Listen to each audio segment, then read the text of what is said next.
Welcome to the Dance Studio Empire podcast, a mix of business strategies, simple tips for studio growth and success, with a touch of inspiration, motivation, plus raw and honest conversations to ensure you are building your studio empire.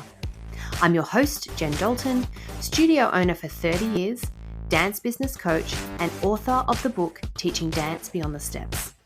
My business philosophy is creativity is our superpower, and I believe we all have the means and ability to infiltrate this into our studio.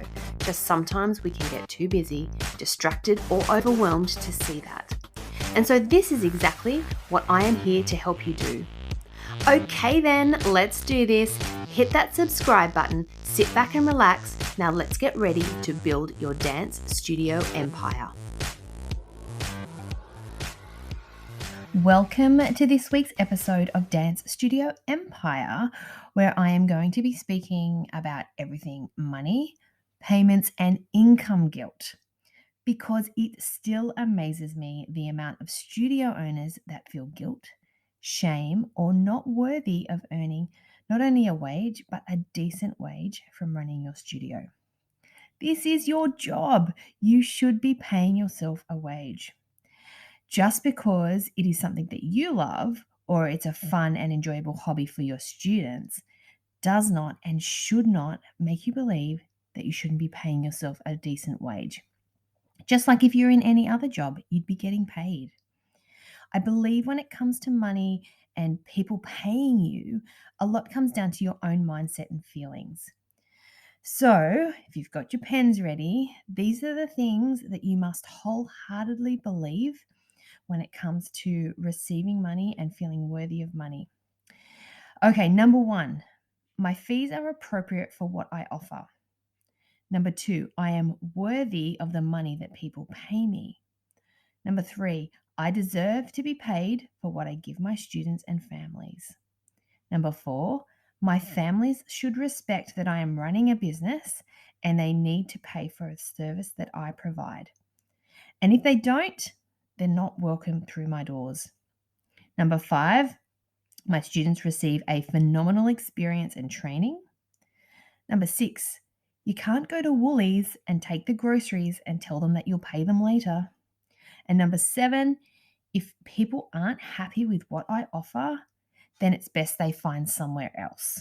Because if they're not happy with this, then they're not going to be happy with other things and they're only going to cause an issue. So those 7 things, studio owners, I want you to write them down, repeat them to yourself if ever you're feeling a little bit guilty or shame or not worthy. Say these things to yourself. Say them out loud, put them on a post-it note, whatever you need to do.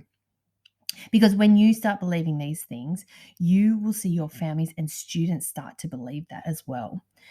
You need to be confident in yourself. You need to show that you can be trusted with what you say, because not just about money, but your parents and your students need to trust you with every area. So confidence that you know what you're talking about in class, confidence that you're always doing the best for them, and confidence that you know what's best for their children. So if you're struggling to get your fees paid on time, which I do see online a lot, try these things. First of all, communicate really confidently but respectfully and include all the costs that are involved when a family signs up to your studio. So even if you don't know exact prices, I still truly believe listing everything that they will pay for, because when a new family comes in and you're talking them through the conditions, the rules, the expectations, you can point out this is exactly what's going to be coming up over the next year. So they're then prepared.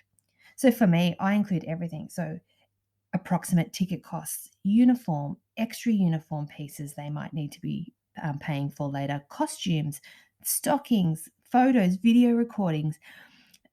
Even if it's not exact, at least it gives them an indication and you've got it all listed there. So then down the track, if you do invoice them for something and they come to have a go at you or they start to abuse you, then you can say, hang on one sec, right back in January when you signed up, I went through this document with you and it had a list of all the prices and the cost that would be coming up. So, you signed on this. So this is ultimately in your hands. And so what it actually does, it puts the control back in the hands of the parents so that when they are signing, they're aware of what's coming up. Remember, many families will budget for activities such as dance because dance can be an expensive sport. It can be an expensive hobby depending where you're teaching, who you're teaching. But it's better to have your parents over prepared than under prepared. And then, secondly, be really clear with your payment options and expectations just so there's no confusion. So, things like how your parents will be invoiced, when they will receive their payment notification. So, at what point do they, get monthly invoices, term invoices, have it very clear for them so they know when payments are due. So, if it's not automated, make sure that they know payments are due 2 weeks after they receive an invoice. And finally, now the consequences if payments are late or not paid. Now, this is, of course, I'm going to say a bit of a caveat here is without good reason, because sometimes things happen and you need to make individual decisions, of course. But the thing is, you must be willing to follow through if you are going to say, if you don't pay, then this is going to happen. And even if it means you have to pull a dancer right before a performance, you need to be able to and be willing to follow through. Okay, moving on to payment options. Now, this is a real individual decision for you as a studio owner because I believe there are many factors that go into deciding what will work best for your families. You need to consider things like the demographic of your area. You may have a majority of families that get paid monthly, then fortnightly payments might not work as well for you. Or if you're in an area where there's a lot of trade workers, then maybe they'd prefer to pay cash. Now, I know many people, coaches online, are advising you to get all your families onto direct debit and set up payments over a 12 monthly payment plan. And I totally understand why you would do this and the benefits. But I also strongly believe that you should look at your individual situation and determine what's going to work best for you and your families. Because what's the goal? The goal is getting your fees paid and the least amount of time and effort for you. So, you have to work out what that is for you.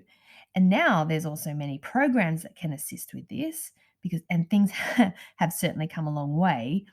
When I first started 30 years ago, I had what I called an envelope system. And so each family had 2 reusable envelopes, which I'd alternate each week. And I had a shoebox, which I'd bring with me to the studio.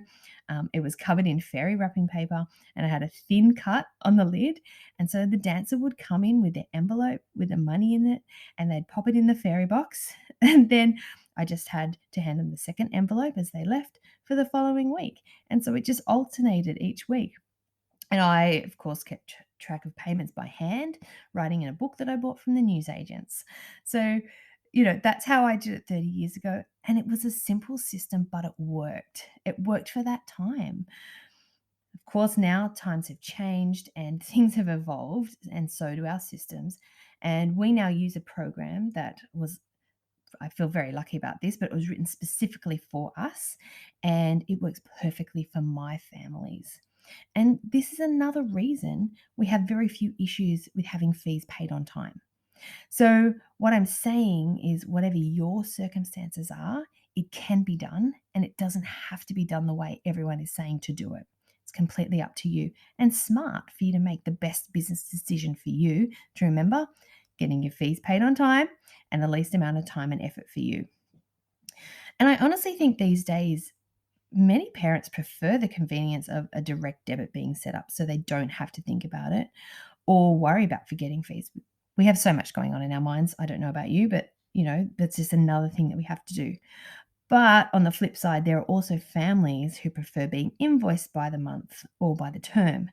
So again, you must work out the balance that works best for you and your families. Because remember, you will never make everybody happy. You've just got to try your best and do what's best for you, your studio, and your families. Okay, now to finish off, you also need to be okay with saying things like, if your fees aren't paid before whatever it is, classes start, the performance, before we hand out costumes, your students can't attend, or students won't be able to perform, students won't receive their costume. And I know that you will feel bad for the child missing out. That's just our nature. I get it, but it's not your fault. It's ultimately the parents' fault, as they are the ones who have signed up and committed to following your rules. And again, this falls back to the list in that original document that they send with all the expected costs that will be coming up for the year. So costumes are a really good one, because a lot of parents freak out with the cost of a costume. You and I know how expensive costumes are. We're lucky to make any money on a costume, let's be honest, especially if we're ordering from overseas and we've got shipping costs. But they don't appreciate that. They don't understand the actual cost that goes into it. So say to them, a costume is going to be about $100, $150, $70, whatever it is. So then in their mind, they know that they're expecting that number. If it's a little bit less, then that's great. If it's a little bit more, it's not so much of a shock. But, they've got that idea, and you can just go back, refer back to that original document that they signed. Yep. Yes, I explained to you that this is the procedure. This is how you're going to pay for it. This is the cost of it. So, it's putting power back in their hands, because they've made the decision to join. But for you as the business owner, you've been very clear and upfront. You're not trying to hide things. You're not springing things on them to, try to throw them off their game. You're not trying to steal their money from them and go on a beautiful holiday. Although you can do that. Remember, you deserve that. So, don't let them make you feel guilty for it. All right. So going back to the very first sentence of this podcast, no more guilt, no more shame, or believing that you are not worthy of receiving a decent wage from running your studio. This is your job, and you should be paying yourself a wage. Okay, I will have more episodes going more into the money side of things, increasing your revenue within your studio to make this possible. If you're listening to this going, I can barely cover costs, I don't know what you mean, keep listening, because I've got future episodes coming up. Also, if you are going really well, thinking this is amazing, how can I now step up to the next level? You just wait as well, because I've got some more episodes coming up with that too, really taking that financial step bigger. Because money in gives you then opportunity to give back to your students. So you can pocket it, and you can go buy beautiful cars, and you can go on holidays. You absolutely have the right to do that. Or you can use that money to put back into the studio, take your kids on trips, donate to family charities or fundraisers, community events. Money isn't evil. Money just allows you to actually give more. So I want you to start thinking of it like that.